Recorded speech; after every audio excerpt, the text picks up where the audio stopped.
national side. I'm happy for those boys. They really work hard. They're under a lot of pressure. They're asking to go out there and do the best and win the game for Barbados. Secondly, I want to come back to the fans who come out tonight to support the team wholeheartedly. And I'm happy that they're really going to talk to me.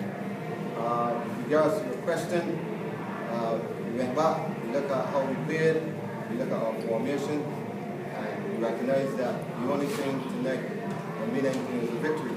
So we played with 2 forwards, 4-4-2 formation, and we got the job done for us. I'm so happy that Mario Hart scored one of the goals. I tell him that if he scored one of the goals, I would run on, even if I get a third.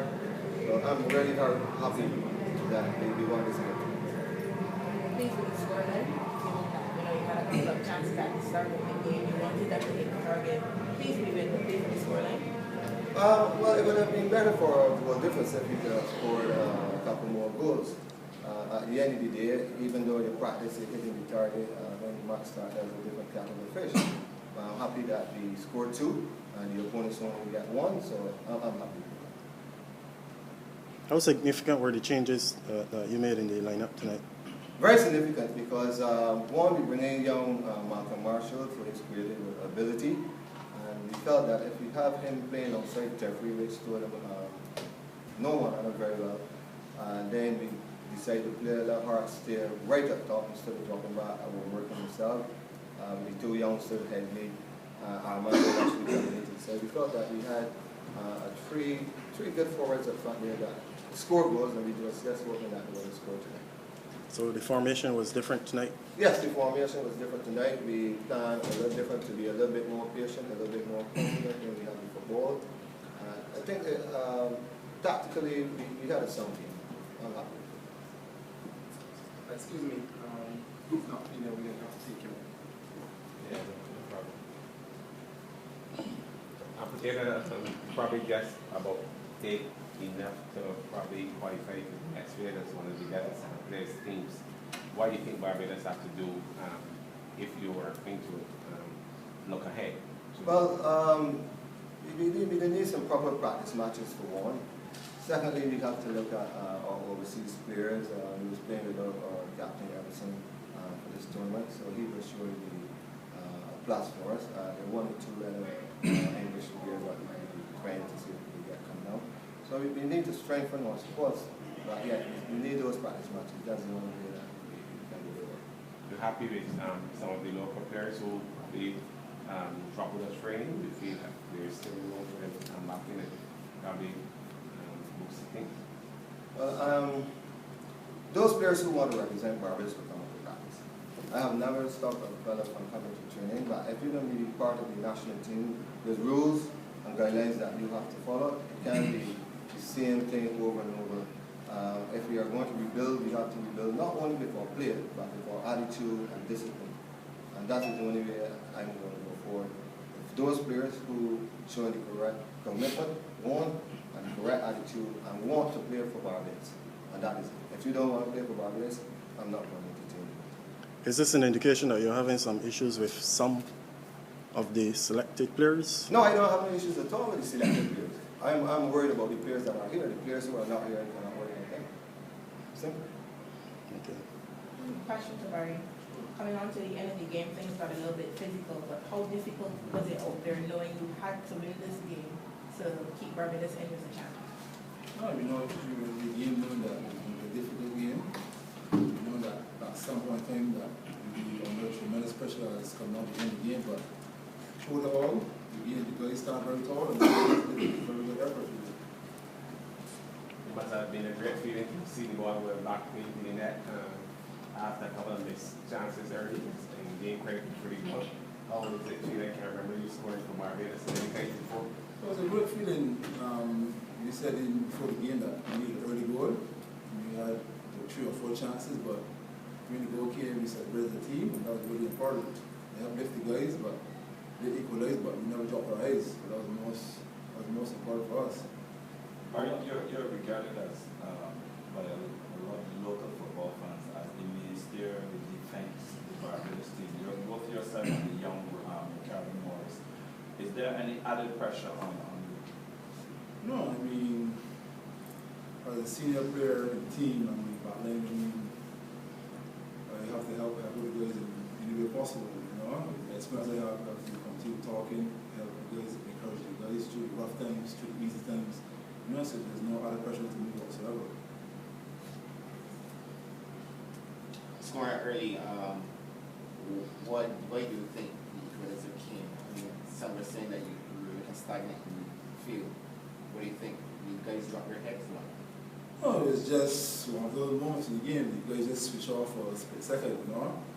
But something we need to work on going on going into the next round. It happened against the Dominican Republic. I was just switched off and scored, so it's something we need to work on in the training ground. So, but the coaching staff and the management, we will get it right. Okay, question to Potato. Kimar, he didn't seem to be having such a good game tonight. As a matter of fact, in any of the other two games. I would say still. Kimar didn't have a good. Kimar had a very good game. The only thing that Kimar was able to do was put the ball in the he created skills for himself, he got into those scoring positions. So his runs on and off the ball was good. It's just that final execution, which is very important, that he was lacking. Overall, I was happy with his work rate, his positioning, the follow instructions. So I'm happy with him. Just enough to get him to put the ball in the bars. He's a young player, and we will keep working. You don't find that he was a little high in the last game? I don't think so. No? I don't think so. I think he played the instructions. And that's all we can ask of the players to game. We might want it to play one day, and then situations might cause something else to happen, and we've got to readjust. Okay. You just wanted that more people to come up and support this team? Well, from the fans, yes, because I felt it's a young team, and you need fans to get behind the young team.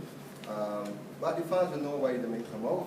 Hopefully, as time goes on, the fans will then come back out to represent the national team. But I was happy with the fans that was here tonight. The supporters, like I said, there were 100,000, so that's all I can ask for. Question to Fabian. Earlier, just before the tournament, we had an interview with you, and one of your main things was to make sure that the team stays together and so forth. You mentioned that the team spirit and such was very, very high. Having, as manager, and having such a young team, would you say that it was somewhat difficult for you within the tournament? I actually think having a young team was to my benefit as a young manager. You generally gap the age between some of the players and myself is not that much. I know many of them from around the Premier League, we know some of them from the Double as well. So what we had was, to me, the perfect blend of youth and experience in both the players and the management. So we have Cox as a young manager, a young coach as the assistant coach. We have Terry C as assistant manager who has been around national teams for a long time. So, and we have Potato who's very experienced in his work as a head coach. So that mix of youth and experience has done a lot for us in terms of gelling the team together and sharing new ideas and taking experiences from those persons who were there before us. Yeah, to make sure that we get it right. Also, as a member of the executive BFA, one of your jobs will be also to carry out the instructions for the BFA, for the team, and so forth. Looking at the setup of this team, what other things you think as manager is really needed to get this team from this stage? Because we are playing here in the CFU tournament, but obviously there are other tournaments that we need to get. Well, the goal right now is to make it to the Gold Cup. That is our goal, yeah? And at the end of the day, finances will play a key role in the amount of practice games that we will get against high quality teams. We have negotiated with St. Vincent on their way through the Caribbean when they're going to play another game. So they'll be passing through Barbados early October, is my recollection. So they will be here in October. But we know that the finances of the FA and in all other things in the country, with a recession and recessionary times are hard times, and finances is a big issue. But at the end of the day, you know, the FA has worked very hard to give us some essential match practice that we got into some games overseas. I think that was critical to our build-up. we know that going forward, we will need some more of those practice games, etc. But we just got to work with the FA hand in hand and go one day at a time, one step at a time. The thing is that we have a set of players who are committed and dedicated to representing Barbados. And that is all we wanted from the beginning. We, at the end of the day, when we coach and the university management team met and we discussed the team, the one thing that I as manager told them, and until I echoed my statements, I'm saying you must agree with me 110%. If a player does not want to play for Barbados, don't have the passion and the pride to put in on that jersey and playing for their country, you don't want them in the setup. So we maintain certain disciplines in the setup. We have maintained a lot of discipline. We have changed a lot of things. We have made sure the attitudes are right. We have put a lot of structures in place. How the team is to walk out, how the team is to approach the box. All these things. We're training these young players to be better persons. When I first took over as manager, I said to them at a training session, I don't know if people remember, if you come into the national program and do not leave with something, we have failed. You are either going to become a better footballer or a better individual. Yeah, and those are the things that we built this team around. Those two core things. We wanted to make sure that when this program, if you leave this program, you must be a better player or a better individual or both. So that was our biggest, our goal, and that is what we worked towards. One more question for Data. Yeah. Goal scoring is a confidence thing. And therefore, I'm asking you, would you be seeking some assistance from someone that will build confidence in the strikers? Because they can score. You see them scoring like Pelican, you see them scoring Premiership. So I think the missing link is possibly a confidence boosting expert. Would you be seeking help through the BFA to have someone like that come on board? Well, I think the manager might be the person to address that. All right. So we have a lady by the name of Young Boy, yeah, she works with the Brazil football team, and she works with Juices Connection and the women's national team. She does a lot of that work. So I have already spoken to her about, these kind of exercises which can increase concentration, increase motivation, and team spirit, and to get in there and that kind of stuff. So that program is in place. The problem is that at the end of the day, when Colin and we put together the study, we had a very short time to prepare a national team for competition. And although what we did snippets of what she gave us, yeah, in training sessions and in the talks with the team, etc., etc., etc. So we spoke about this really little things, little things first. So now we're moving forward. We will still have this unit together. Then we will let her come in and do some more of that work, which will help to, as I say, create a better individual, which by extension will increase confidence, increase togetherness, and increase the morality spirit, and bring better results for our leaders. For me, a number of players got cramp, or assume they got cramp coming on the latter half of the game. Did that play a part in you changing your strategy as well? Did you want to make those substitutions? Well, you don't really want to make a substitution unless it's absolutely necessary. But yes, the fellas kind of play a little bit on my mind because we will need them to introduce fresh legs to the jobs and those persons to carry out. So yes, those players will play a lot of this substitution. What do you think was the cause? Tiredness. We played 3 games within something like 6 days, and that is asking a lot of the players. Normally that don't happen in Barbados football. They play 3 games, especially 3 tough physical games, and playing at Kensington, which is a very big pitch, probably the biggest pitch in Barbados with regards to football. So I was not surprised that a couple of players went down. What were your expectations going into the tournament? Well, we got to go in the competition further with confidence. We must be positive. We must work hard. We must stay calm. This is just our starting game, as you guys like to remind me a lot. So all we're going to do is carry out our work in a calm and positive manner and work for the best. So you think you have a state of execution in terms of the national coach, considering that new I would not say this, a state of the execution. The BFA, then the council meeting, they will make their decision. I don't want to just get over the work, like it will calm and positive, and then the BFA will make any decisions that they think will be done.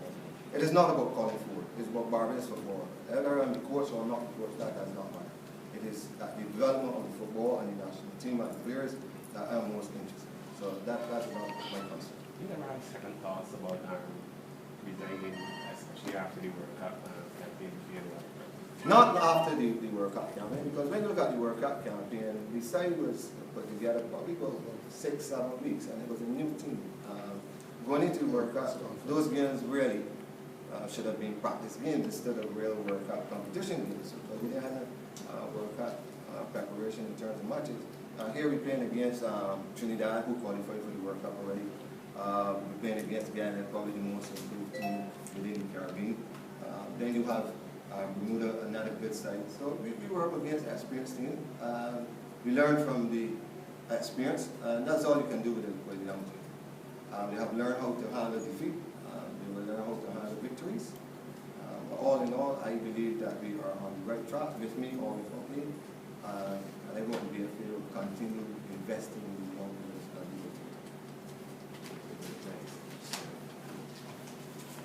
will take.